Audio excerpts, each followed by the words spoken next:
نبی کریم نے فرمایا جب دجال آئے گا نا تو میرے کچھ غلام گھوڑوں پہ چڑھ کے اسے قتل کریں گے. قربان جاؤں محبوب کے انداز گفتگو. حضور فرمانے لگے وہ جو میرے غلام اسے قتل کریں گے نا، میں ان غلاموں کے نام جانتا ہوں. فرمایا میں ان کے باپوں کے نام بھی جانتا ہوں. فرمایا میں ان کے قبیلے بھی جانتا ہوں. محبوبہ تیرے کرم پہ قربان جائے. حضور فرمانے لگے جن گھوڑوں پہ چڑھ کے وہ جہاد کریں گے ان گھوڑوں کے رنگوں کو بھی جانتا ہوں. حضور انہی پہ ہے، احرام باندھا ہوا ہے، 1,40,000 کم و بیش غلام سامنے کھڑے، عرفات کا میدان. محبوب یہ پہلا جملہ، جو درد والے تھے وہ تڑپ گئے، یہ سارے درد والے تھے لیکن کچھ زیادہ مزاج شناس تھے. محبوب نے پہلا جملہ کہا. حضور فرمانے لگے جس طرح آج اکٹھے ہوئے ہیں شاید اس کے بعد دوبارہ ہم اکٹھے نہ ہوں. پہلا اعلان ہی کر دیا کہ یہ تمہارے ساتھ جو آج خطبہ ہے نا، اس میں اشارہ دے دیا کہ دوبارہ نہیں جمع ہوگے، اگلا حج نہیں کرنا، بس ختم ہوئی بات. یہ آخری پہلی بات ہی حضور نے یہ بیان. اب وہ اتنے دل نرم ہو گئے حضور کی بات سن کے، آنکھوں میں آنسو اس طرح آ گئے، طبیعت کا ملان اتنا بڑھ گیا کہ ہر ایک کا دل کشکول بن گیا. ہر طرف سے آہیں اور سسکیاں ہیں کہ حضور جملے یوں صحابہ لے رہے تھے جب آپ سے کوئی کہہ دے کہ بھائی یہ وقت بس آخری ملاقات کا ہے. انہوں نے وہ تو حضور کی ہر بات ہی توجہ سے سنتے تھے، پر یہاں جو انداز بن گیا وہ انوکھا بن گیا. فرمایا شاید دوبارہ ملاقات نہ ہو. پھر میرے کریم محبوب صلی اللہ تعالی علیہ وسلم نے فرمایا جس طرح تمہارے لیے یہ شہر حرمت والا ہے، مکہ حرمت والا ہے نا، ایک نیکی کرو تو مکے میں 1,00,000 کا ثواب، حرم مکہ میں ایک گناہ کرو تو 1,00,000 لکھا جاتا. حرمت والا ہے، بڑی عزت والا ہے. فرمایا جس طرح یہ گھر عزت والا ہے کعبہ، جس طرح یہ شہر عزت والا ہے، فرمایا جس طرح آج کا دن حرمت والا ہے. مسلمانوں میں تمہیں بتا کے جا رہا ہوں، تمہیں سمجھا رہا ہوں، اسی طرح میں نے تم سب پر ایک دوسرے کے مال اور عزت کو حرمت والا کر دیا. اور صحابہ کو نا حضور نے پہلے یہ سبق پورا حضور نے پوچھا. یہ بھی ذرا کمال ہے، یہ بخاری مسلم کی حدیث ہے. حضور نے صحابہ سے پوچھا 9 ذی الحجہ ہے، جمعے کا دن ہے، ذی الحجہ کا مہینہ ہے، سب کو پتہ ہے، لیکن نا آپ جمعہ پڑھنے ہیں تو میں آپ سے کہوں کہ آج کون سا دن ہے تو آپ کہیں کہ جناب جمعہ ہے، عجیب آدمی ہے جمعہ پڑھا رہے ہو. لیکن جو صحابہ کا انداز ہے وہ اور ہے. حضور نے پوچھا آج یہ کون سا مہینہ ہے؟ یہ ادب ہے، یہ مقام ہے، یہ وہ مقام ہے جہاں بہت سارے صرف عقل والے بندے جو ہوتے ہیں نا وہ بیچارے گرتے پھڑتے ہیں، کہتے ہیں جی بات آتی ہو تو بتانی چاہیے، یہ کیا بات ہوئی جی، بندہ بولے ہی نا، یہ کیا. کچھ لوگ ایسے ہیں جن کا دھارا ادب کچھ اور ہوتا ہے، انہیں ڈھیروں باتیں بھی آتی ہوں تو ہر جگہ بات کرنے کی نہیں ہوتی، سب جگہ کہانیاں سنانے کی نہیں ہوتی. حضور نے فرمایا کون سا مہینہ ہے؟ بھیا کو زبان ہو کے کہنے لگے واللہ و رسول، اللہ جانے اللہ کا رسول جانے. سانو تے قید سجن دا گہنا ہے، وہ جنج رکھے اساں اونج رہنا ہے، ہمیں کیا پتہ. پوچھا کسی نے، لکھا ہے صوفیاء نے، کسی نے پوچھا اوے تمہیں پتہ نہیں، کہنے لگے چپ کر، ہمیں کیا پتہ کون سا مہینہ ہے. تو حضور نے فرمایا آج تاریخ کون سی ہے؟ میں سب کو پتہ تھا نا 9 ذی الحجہ کو حج ہوتا ہے، کون سی تاریخ ہے؟ کہا واللہ و رسولہ عالم، اللہ جانے اللہ کا رسول جانے. قربان جائے. حضور نے پوچھا دن کون سا ہے؟ سب کو پتہ ہے جمعہ ہے. کہنے لگے واللہ و رسولہ عالم، اللہ جانے اور اللہ کا. وہ صحابہ بتا کیوں نہیں رہے؟ پہلے محبت کہتے ہیں. صحابہ کا جواب یہ تھا ہمیں کوئی مہینوں سے غرض ہے، ہمیں کوئی دن سے غرض ہے، ہمیں کوئی تاریخ سے غرض ہے. آجیو آؤ شہنشاہ کا روزہ دیکھو، کعبہ تو دیکھ چکے، کعبے کا بھی کعبہ دیکھو، ہمیں تو محبوب سے غرض ہے. مہینہ تھا ذی الحجہ کا، اگر حضور کہہ دیتے ذی الحجہ نہیں ذی قعدہ ہے تو ہم نے ذی قعدہ بنا لینا تھا. تاریخ تھی 9، اگر فرما دیتے 11 ہے تو ہم نے 11 ہی بنا لینی تھی. دن تھا جمعے کا، اگر حضور کہتے پیر ہے تو ہمیں کیا لگے، ہمیں تو محبوب کی رضا چاہیے. آپ دیکھیں نا ایک صحابی کے ہاتھ ذرا لمبے تھے تو حضور نے فرمایا یا ذوالیدین، اور لمبے ہاتھوں والے. ان سے کوئی پوچھتا نام کیا ہے تو کہتے میرا نام ہے 2 ہاتھوں والا. او بھائی میرے بھی 2 ہیں، تو کیوں 2 ہاتھوں والا؟ کہنے لگے پتا مجھے نبی پاک نے کہا 2 ہاتھوں والا. تو ٹھیک ہو گئی جو حضور نے نام رکھ دیا. تو حضور سید عالم نے پوچھا، پھر حضور نے حرمت یاد کرائی. فرمایا یاد رکھو یہ دن بھی بڑی عزت والا ہے، جمعے کا ہے، یہ مہینہ بھی بڑی حرمت والا ہے، ذی الحجہ کا ہے، یہ تاریخ بھی بڑی حرمت والی ہے.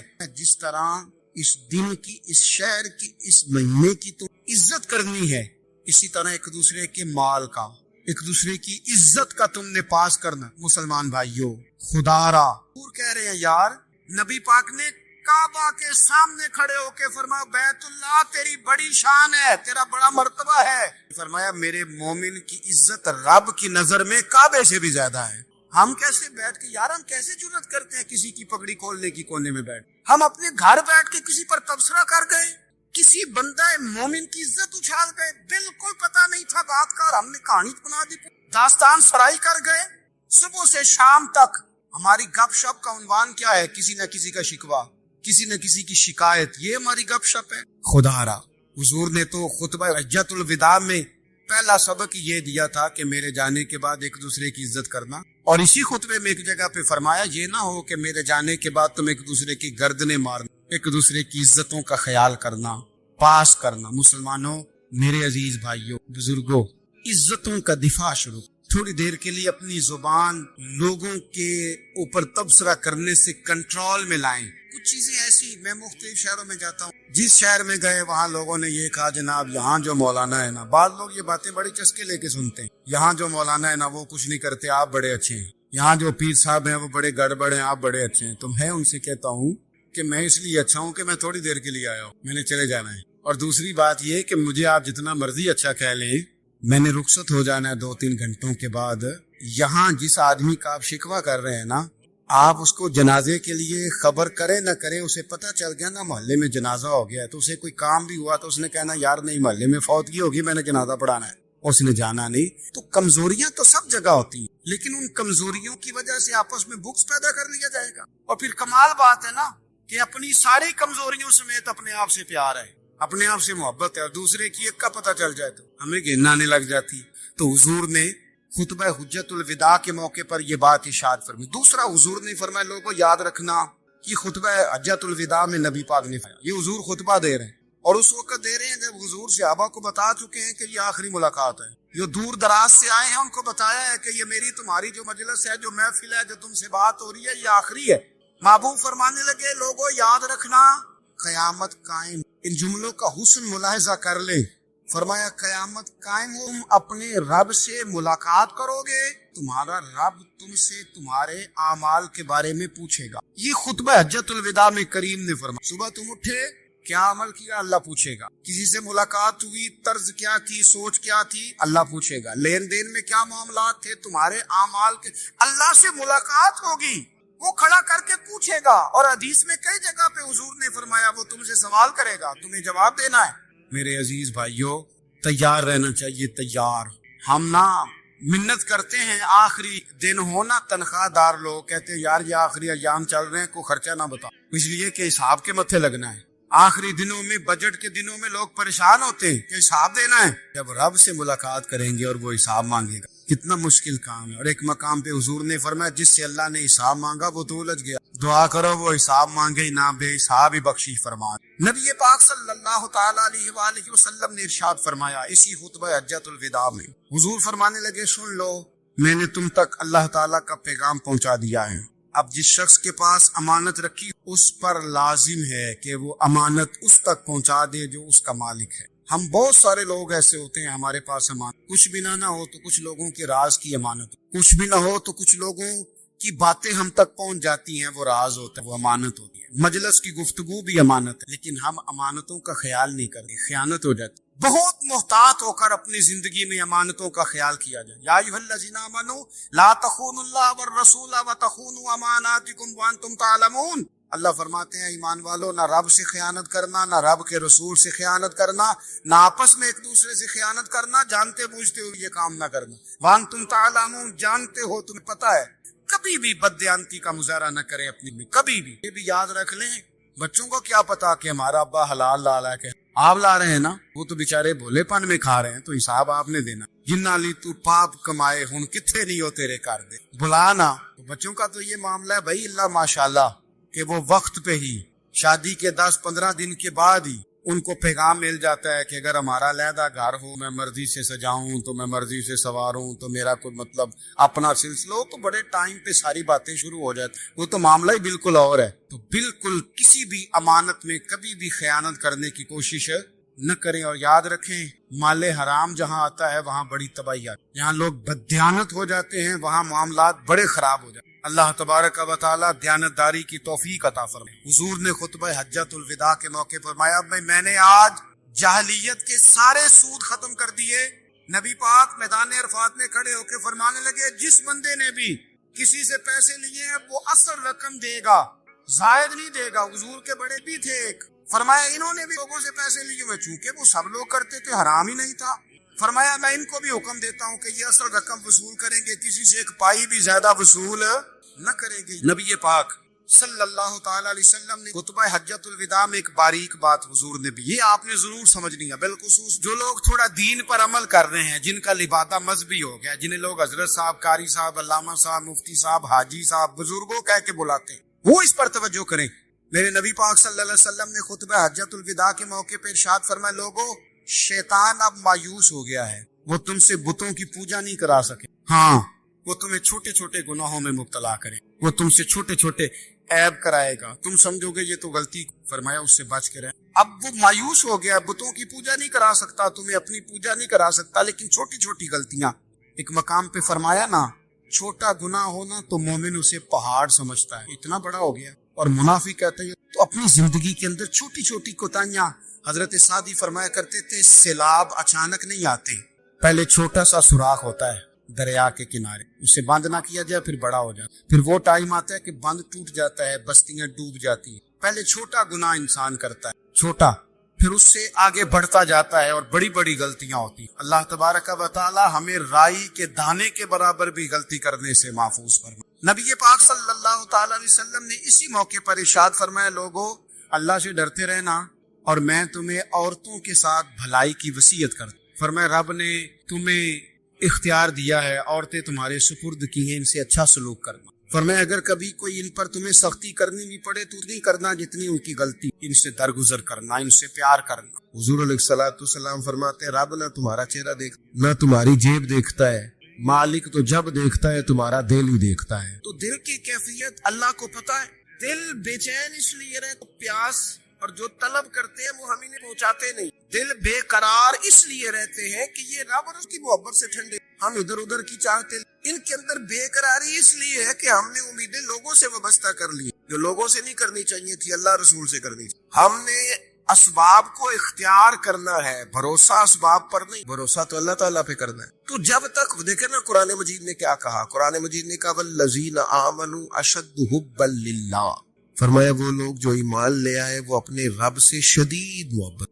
اپنے رب سے پیار کرتے، ان کے سجدے بوجھ نہیں، ان کے سجدے تو لذت ہے، انہیں نماز کے لیے لانا نہیں پڑتا، جبر نہیں کرنا پڑتا، ان کے تو دل کھچے چلے آتے ہیں، تو پیار ہو گیا، رات ساری بیت گئی اور ایک سجدہ بھی مکمل۔ وہ تو مال چونکہ اللہ نے دیا ہے تو راہ خدا میں خرچ کرتے وقت ان کی طرف کسی قسم کا تکلف نہیں محسوس کرتے، کوئی بوجھ نہیں محسوس، کیونکہ وہ ہر چیز سے بڑھ کر اللہ رسول سے پیار کرتے ہیں، تو یہ چیزیں ان کے سامنے کبھی بھی رکاوٹ نہیں بنتی۔ دل میں سب سے زیادہ محبت اللہ کی، اور جہاں تک تعلق ہے میرے رسول پاک کا، اللہ کریم نے فرمایا النبی مولا بالمؤمنین من انفسہم، فرمایا یہ جو نبی ہے نا یہ تم مومنوں سے ان کی جانوں سے بھی، تو ہر وقت دل کی دھڑکنوں میں ٹھنڈک، قلب میں، دل میں، روح میں، ذہن میں جو چیز ہر وقت سمائی ہے نا وہ رسول پاک کی۔ اگر رات ساری بندہ یہی سوچتا رہے کہ سویرے یار کس طرح کام چلانا ہے، پیسے کیسے، جو میرے پاس 2 لاکھ ہے اسے 6 کیسے کرنا ہے، اور یہ 6 ہے یہ 12 کیسے ہو سکتا ہے، اور جناب یہ دنیا میری کیسے آگے بڑھ سکتی ہے، اور یہ جو پلاٹ پڑا ہے نا میرے گھر کے بالکل سامنے کیسے کچھ چکر چلے کہ میرا ہو جائے، گاڑی ہے ذرا چھوٹے ٹائروں والی بڑے ٹائروں والی کیسے آ سکتی۔ اگر 24 گھنٹے منصوبہ بندی دنیا حاصل کرنے سے دین منع تھوڑا کرتا ہے، حضور نے تو فرمایا میری کمائی کرنے والا اللہ کا دوست ہے، منع نہیں ہے، لیکن ہر وقت اسی گنتی میں رہنا، اسی کے شمار میں رہنا، الجھ جانا، اور جو اصل چیز تھی اس کو چھوڑ جانا۔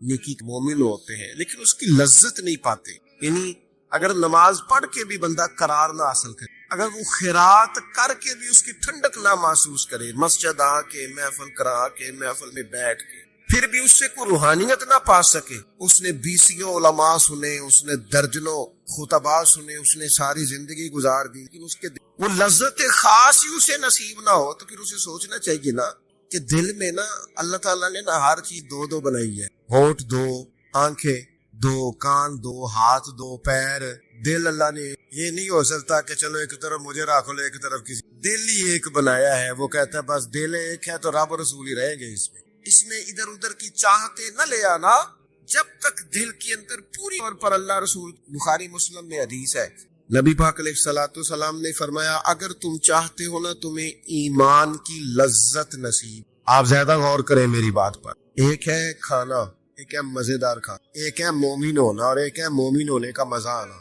لذت نصیب ہونا کہ میں صاحب ایمان ہوں۔ فرمایا اگر تم چاہتے ہو کہ تمہیں ایمان کی لذت نصیب ہو، یہ حدیث آپ نے بھی بخاری مسلم، اگر چاہتے ہو کہ ایمان کی لذت نصیب ہو 3 کام کرو۔ یا رسول اللہ صلی اللہ تعالی علیہ وسلم کون کون سے؟ حضور فرمانے لگے پہلا کام یہ کرو کہ ہر چیز سے بڑھ کر اللہ رسول سے محبت۔ لیکن یہ نیرا نعرہ نہیں لگانا، یہ غور کرنا ہے، پیسوں پر اچھی طرح غور کر کے سوچ لینا ہے کہ پیسے زیادہ پیارے ہیں کہ اللہ رسول، یہ غور کر لینا۔ یہ جو جھوٹی ہے نا کہ بت بنائے ہوئے نا، میری عزت، میری برادری، میری افسری، میری کرسی، یہ غور کر لینا ہے کہ کرسیاں زیادہ پیاری ہیں، اقتدار زیادہ پیارا ہے کہ اللہ رسول۔ ایک طرف رسول اللہ کی شریعت اور ایک طرف تیری برادری کے رسم و رواج، لیکن شادی والے دن رسم و رواج جیت گئے۔ کدھر گئی تیری محبت رسول؟ وہ صرف محفل والے دن تھی، ربیع الاول شریف میں تھی۔ ہم تو دیندار سمجھتے ہی اس کو ہیں جس کے گھر میں شادی ہو تو پتہ چلتا ہے کہ محفل میں تو سارے دیندار ہوتے ہیں، یہ تو پتہ ہی تب چلتا ہے جب کسی کا انتقال ہو جائے یا گھر میں کوئی خوشی آئے کہ اب یہ کتنا دیندار ہے، اب پتہ چلے گا۔ مسجد میں تو سارے دیندار ہیں۔ فرمایا اگر چاہتے ہو کہ لذت ایمان نصیب ہو تو ہر چیز سے بڑھ کر اللہ رسول سے، جس سے بھی پیار کرو نا اللہ رسول کی رضا کے لیے، شکریہ کا تکلف بھی چھوڑ دو، وہ میرا احسان مانے گا یہ دو، میری تعریف کرے گا یہ بھی چھوڑ دو، فقط اللہ رسول کی رضا کے لیے رشتے بنانے شروع کرو۔ مومن ہونے کا جتنے ہم شکوے کرتے ہیں نا رشتہ داروں کے، بھائیوں کے، قبیلے کے، برادریوں کے، یہ سارے ختم ہو جائیں اگر ہم محبت اللہ رسول کی، اگر بنیاد اللہ رسول کی رضا ہو تو ہماری میں کسی کے لیے نفرت پیدا نہ ہو، بے ادبی پیدا نہ ہو، کوئی ایسا ماحول نہ ہے۔ کیوں کہ ہم ڈائریکٹ پیار ہی نہیں، ہم جس سے بھی پیار کرتے ہیں درمیان میں رب رسول کو رکھ کے کرتے ہیں، اور حضور فرماتے ہیں قیامت کے دن رب اعلان کرے گا، اللہ فرمائے گا وہ کہاں ہیں جو دنیا میں میری رضا کے لیے آپس میں پیار کرتے؟ یا اللہ کیا ملنے والا ہے؟ اللہ فرمائے گا آج میرے عرش کے سائے کے علاوہ سایہ کوئی نہیں، دنیا میں میری رضا کے لیے آپس میں پیار کرتے تھے، انہیں آج میں اپنے عرش کا سایہ عطا کروں۔ اگر ایمان کی لذت چاہتے ہو، ایک تو ہر چیز سے بڑھ کے اللہ رسول، ایک جس سے بھی پیار کرے اللہ رسول، اور دوسرا فرمایا مومن ہونے کے بعد، کلمہ نصیب کے بعد، ایماندار ہونے کے بعد کفر کی طرف جانا اتنا ناپسند کرے، اتنا ناپسند کرے اتنا کوئی آگ میں جانا نہ، اتنا ناپسند۔ اگر یہ ذہن بن گیا پھر لذت نصیب۔ میں آپ سے عرض کروں میرے عزیز، ہم نا تھکی سی زندگی گزارتے ہیں، بور سا وقت گزارتے ہیں، الجھی ذہن رہتے ہیں، بکھری سوچے رہتے ہیں، ٹوٹے خیالات، پختگی نہیں باتوں، مضبوط نہیں افکار۔ کسی نے مشورہ دیا تو 10 منٹ کچھ اور سوچ، اگلے سے بات کی تو پھر پچھلے کی بات ختم ہو، اپنی زندگی میں مضبوطی نہیں۔ خدا کے بندے، ہمیں تو ایک سادہ سا اسلوب دے دیا گیا ہے کہ تم ہر چیز سے بڑھ کے رسول پاک سے محبت، تو جب پوری طرح وہ محبت نصیب ہو جائے گی، جب پوری طرح وہ چاہت مل جائے گی، جب پوری طرح وہ خلوص نصیب ہو گیا، اللہیت مل گئی، اللہ رسول کی بارگاہ نصیب ہو گئی، آپ یقین کریں حضور کی محبت بندے کو پکا کر دیتی، اس کی سوچوں کو مضبوط کر دیتی، اس کے اندر استقامت لاتی ہے رسول اللہ کی محبت، انسان طاقتور ہو جاتا ہے۔ میں تخلیق کر رہا جذبات کا، میں آپ سے داد نہیں چاہتا، میں آپ کی ذہن سازی چاہتا ہوں۔ آپ بھلے میری بات پر کوئی سبحان اللہ ماشاءاللہ نہ کہیں، لیکن میرے درد دل کو سمجھے میں کیا کہنا چاہتا ہوں۔ دوستو حضور کی محبت مضبوط کرتی ہے، مضبوط طاقتور کر دیتی ہے۔ نہ سمجھ آئے تو سیدنا بلال سے پوچھ کے دیکھو، مار پڑتی جاتی ہے، محبت طاقتور، تانے ملتے جاتے ہیں، محبت مضبوط ہوتی جاتی ہے۔ نہ سمجھ آئے تو سیدنا سلمان فارسی سے پوچھ، سالوں بیت گئے، تلاش کرتے آتے، حضور کی بارگاہ میں حاضری دیتے، غلامی کرتے، کہاں سے چلے کہاں پہنچے۔ اگر نہ سمجھ آئے تو حضرت خبیب سے پوچھو، نہ سمجھ آئے تو بدر میں جا کے شہید ہونے والوں سے پوچھو جی محبت کتنا طاقتور کرے۔ حضرت انس بن نضر سے پوچھو میدان احد میں کہ یہ محبت افکار کو زندہ کرتی ہے، روح کو تازہ کرتی ہے۔ بندہ نا زیادہ باتوں سے ویسے ہی بچ جاتا ہے، ایک شے صرف یاد کرنی پڑتی ہے، ایک شے علم و بس کریو یار، اے ہوئی حرف تینو درکار۔ اعلیٰ حضرت فرماتے اے عشق تیرے صدقے ہم جلنے سے چھوٹے سستے، جو آگ بجھا دے گی اب وہ آگ لگائی، جو آگ بجھا دے گی اب وہ۔ اعلیٰ حضرت یاد رکھ، جان ہے عشق مصطفی، روز فزوں کرے خدا، اور جس کو ہو درد کا مزہ، جس کو ہو درد کا مزہ ایک ہوتا ہے شفا کا مزہ، ایک ہوتا ہے بیماری کا مزہ۔ یہ حضور کی محبت وہ والا درد ہے کہ یہ مزیدار ہے۔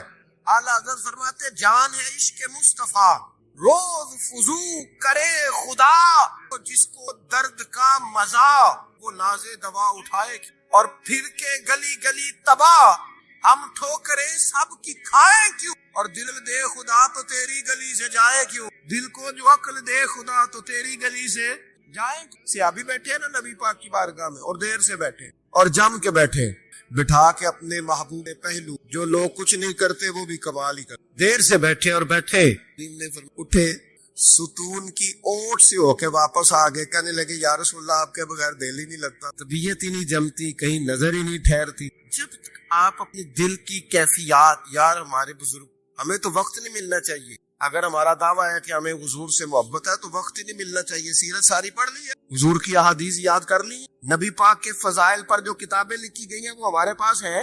کیا آج صبح سے لے کر اب تک 1100 بار درود ہوا ہے؟ کیا اگر حضور سے محبت ہے تو ہمارے دل میں نبی پاک کی امت کا درد ہے؟ حضور پر نازل ہونے والے قرآن مجید کو ہم نے سمجھا ہے؟ دین اسلام کی روشن تعلیمات کے ہم کتنے قریب گئے ہیں؟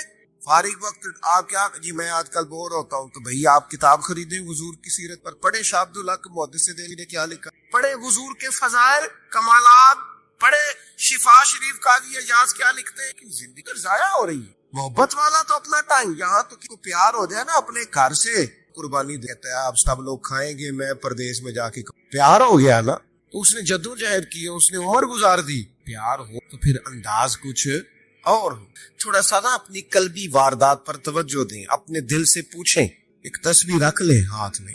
اس طرح موبائل ہو نا بندے کے پاس تو چین نہیں نہ لینے دیتا، جس طرح موبائل ہاتھ میں ہو تو چلتا رہتا ہے نا، انشاءاللہ تسبیح بھی ہاتھ میں ہوگی تو درود پاک چلتا رہے گا۔ یہ کرے یہ کام، حضور کے تذکارے جن کا تذکرہ، اپنے قلب اطہر میں حضور کی محبت کو۔ آپ دیکھیں نا کبھی صحابہ کا مزاج، ایک ہوتا ہے بڑے مشورے کرنا اور ایک ہوتا ہے زندگی میں نا ایک عرب یاد کرنا۔ صحابہ نے نا ایک سبق یاد کیا تھا کہ جو حضور کہہ دیں گے، یہ بڑا مختصر، بڑا جامع، بڑا مزیدار اور سارے پہلوؤں کو اکٹھا کرنے والا سبق۔ جو کریم کہہ دیں گے نا، لمبی چوڑی دوڑ ہی نہیں، جو حضور فرما دیں گے۔ حضرت صدیق اکبر سے پوچھا آپ کو پسند کیا ہے؟ کہنے لگے حضور آپ کو دیکھتے میرا دل کرتا ہے میری بیٹی گھر میں خدمت کرے، حضور میرا دل کرتا ہے اللہ مجھے مال دیتا رہے، میں آپ کے قدموں پہ قربان کرتا رہوں، سانو تے قید سجن دا گہنا ہے، وہ جینجے رکھے ایسا اونج رہنا ہے۔ ہم نے طے کر لیا ہے، ہم نے ادھر ادھر ایک مختصر سے سبق یاد کر لیا۔ آپ یاد رکھیں ہمارے پاس کوئی نہ کوئی لذت ہے، کسی نہ کسی چیز کے پیچھے دوڑ رہا ہے، ہر بندہ دوڑ رہا ہے، کچھ مان کے کچھ نہ مان کے، لیکن دوڑ لگی ہوئی ہے۔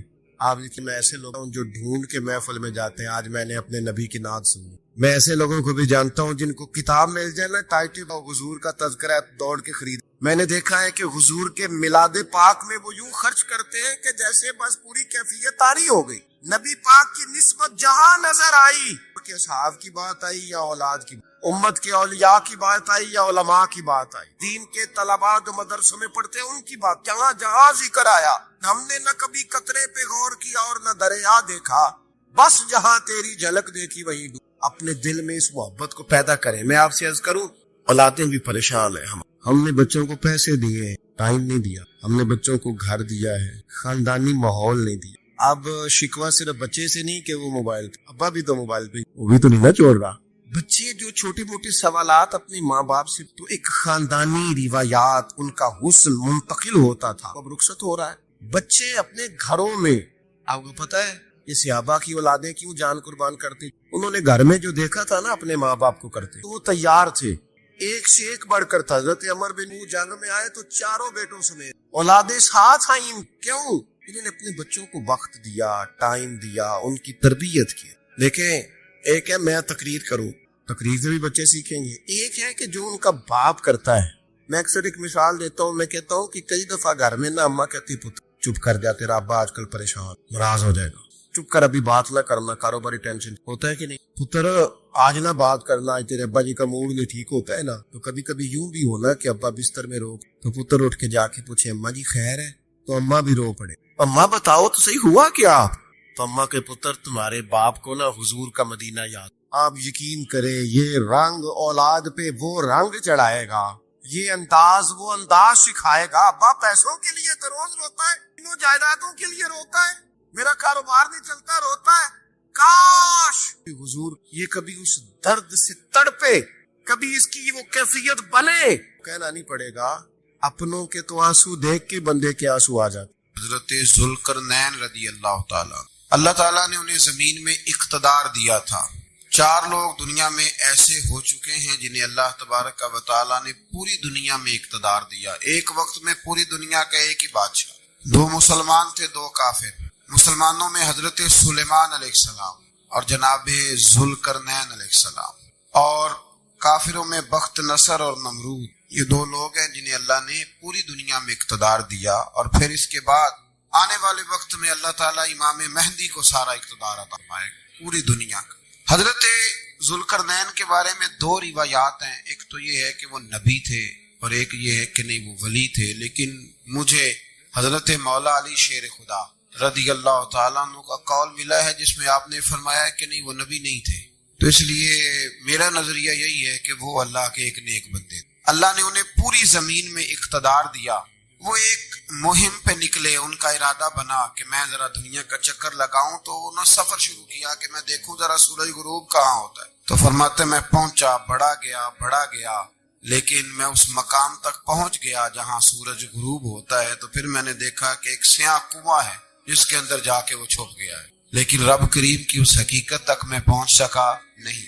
پھر آپ فرماتے ہیں کہ میں آگے نکلا تو مجھے ایک قوم کے بارے میں بتلایا گیا جو بڑی خونخوار قوم تھی, بڑی خونخوار. اس کو یاجوج اور ماجوج کہا جاتا. یہ قوم اتنی خونخوار تھی کہ یہ درندوں کو بھی کھا جایا کرتی. اتنے لمبے چوڑے ان کے قد تھے, اتنے زیادہ طاقتور تھے کہ سانپ اور بچھو بھی کھا جاتے. یہ نکلا کرتے تھے سبزے کے دنوں میں تو ساری کھیتیاں اجاڑ جاتے تھے, ہر چیز تباہ کر جاتے تھے, حتیٰ کہ انسانوں تک کو کھا جاتے. تو حضرت ذوالقرنین جب وہاں پہنچے, اللہ تبارک و تعالیٰ نے انہیں ان مظلوم لوگوں کا مددگار بنایا جن پر یاجوج اور ماجوج کی قوم ظلم کرتی تھی. انہوں نے آپ سے کہا کہ حضور مہربانی فرمائیں, اس قوم سے تو ہماری جان چھڑائیں. آپ نے فرمایا تم میری مدد کرو. انہوں نے کہا حضور کس طرح؟ فرمایا بس جسمانی طور پر میری مدد. تو آپ نے پھر وہاں ایک دیوار بنائی, لوہا کاٹ کر, سیسا پگھلا کر, پتھر ڈال کر ایک بڑی موٹی تازی دیوار بنائی, اور اتنی اونچی بنائی, اور پھر اس کے چاروں جانب آگ جلائی تاکہ وہ لوہا اس طرح پگھل جائے کہ وہ دیواروں کے ساتھ چپک جائے, تاکہ کوئی آدمی پیر رکھنا چاہے تو پیر رکھ کے اس پہ چڑھ نہ سکے. آپ نے وہ دیوار بنائی. اب اس قوم کا حال یہ ہوا کہ وہ اس کے اندر قید ہیں. وہ صبح جب اٹھتے ہیں تو اس کو توڑنا شروع کرتے ہیں, توڑتے رہتے ہیں. تو جب شام ہوتی ہے تو ان میں سے ہر روز ایک شخص کہتا ہے اتنی رہنے دو باقی کل کریں گے. لیکن جب وہ سویرے اٹھتے ہیں تو اللہ تعالیٰ اس دیوار کو پھر سے مضبوط